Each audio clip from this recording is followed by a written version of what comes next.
Hello everyone, it's Seth, probably better known as Saffron Olive, and it's time for another Instant Deck Tech. So as you know, Tuesday means it's Type 2 or Standard Tuesday, and I gotta tell you, it has been a challenge to find sweet Standard decks lately. Good news is, Rivals of Ixalan coming soon. We're like a month away now, I think, roughly. So we're gonna get a big shakeup coming soon. Good news is, also, that I found a pretty spicy list for this week. This is Esper Sun Mare. Comes to us from Takana Turu, who took it to a top 8 finish in a small Japanese tournament. So congrats to Takana on a super fun deck. A quick reminder before we break down Esper Sun Mare for Ixalan Standard. If you enjoyed this deck and you'll want to see it made into videos, take a minute, click the like button, the subscribe button, leave a comment, anything you can do to support your deck, because whichever deck is most popular gets a shot at being made into videos next week. So Esper Sun Mare is built around the horse, of course. Crested Sun Mare itself, 5 mana, you get a 5/5, makes our other horses indestructible, and as a bonus, if we gain life, we get a 5/5 force on our end step. So that's kind of the power of Crested Sun Mare. Ideally, once we get a Sun Mare down on 5, we just start making horses right away. If we can get in an attack with like a lifelink creature, for example, when we play Crested Sun Mare during our second main phase, we just go to our end step, immediately start making horses, and then that's a pretty insane deal. 2 5/5s for 5 mana, including one that's indestructible, is pretty awesome, and there's still more upside. If it sits on the battlefield, we keep getting life, we keep making horses, and pretty soon the Sun Mare, all by itself, with its herd of horses, gallop of horses, flock of horses, corral of horses. Anyway, Crested Sun Mare can take over the game all by itself. So what are we using to gain life with our Crested Sun Mare? And here we have a few different options. So we're not like all in on lifelink creatures, we just have a handful, including some repeatable ones, which will hopefully be enough. So first off, we got Legion's Landing, comes down, makes a 1/1 lifelinking vampire token for 1 mana.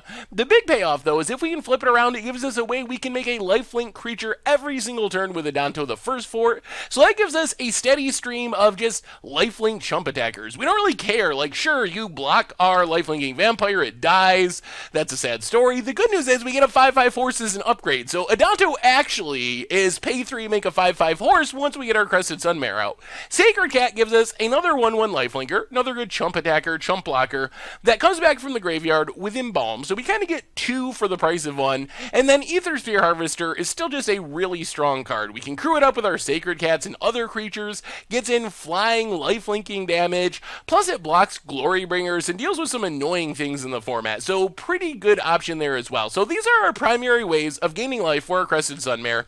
The rest of the deck, we kind of have some light graveyard themes. You saw the Sacred Cat, which doesn't mind being discarded into the graveyard, so Champion of Wits gives us a way to loot through our deck, draw 2, discard 2. If we ever manage to eternalize it, it's super insane. But we can kind of break the draw 2, discard 2 a little bit by discarding cards that kind of want to be in the graveyard, like our Sacred Cat, like additional copies of Champion of Wits. And then instead of just bad looting, we're actually kind of gaining card advantage because we're discarding cards that we can play from our graveyard. Rounding out our graveyard package, we got a Temet Vizier of Nakamun, which is actually pretty funny with our lifelinking tokens and our horse, so we can just give our 1/1 lifelinker unblockable each turn with Temet's triggered ability, get in the hit, make sure we gain that life, make sure we trigger our horse, and then when we want to close out the game, we can give our horse tokens +1/+1 in unblockable, which is a really fast clock. That's 6 damage a turn from our horse tokens, also indestructible, so it's hard to deal with. So a pretty sweet way to finish the game there. And then just 1 Scarab God, really great value, great for getting back our horses, getting back basically any of our creatures or our opponent's creatures, can win the game on its own, just one of the best cards in all of Standard. As far as spells, we get a bit of removal. Cast Out hits anything, helps us pass the Hazaret Scarab God test. Fatal Push to pass the Long Tusk Cub test on turn 2 for the early game removal. Fumigate can be pretty sweet with our horses. If we have 2 of them, 2 horses make each other indestructible. So Fumigate would just blow up all of our opponent's stuff, gain us some life to trigger our horses.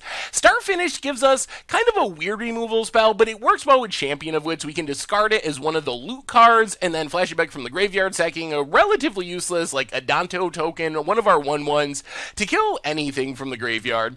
And then we have, rounding out the non-land cards. Chart a Course, another way we can just cycle through our deck, gets things in the graveyard, and 1 copy of Negate. Just kind of hedge against decks like Approach of the Second Sun. Mana base wise, we have Drowned Catacombs, Glacial Fortress, Concealed Courtyard. Ether Hub looks weird, but it is a way to get a little extra energy. And then we have a bunch of basic lands and some cycling lands. As far as the sideboard, we can kind of go aggro by bringing in Adanto Vanguard, which isn't destructible, gives us a really aggressive 2-drop attacking for 3 damage, another Temet to get in unblockable damage, so we can kind of take out some of our more expensive stuff and try to get in underneath control decks. Adanto's Vanguard also good against Fumigates and other wraths. Hostage Shaker gives us a removal spell on a stick. Angel of Sanctions, kind of the same way, a Banishing Light on a body. And then we have some stuff for aggro, Authority of the Consoles, primarily for mono red, another Fumigate. And then for more controlling matchups, some Duresses and Negates, and that is Esper Sun Mare for Standard.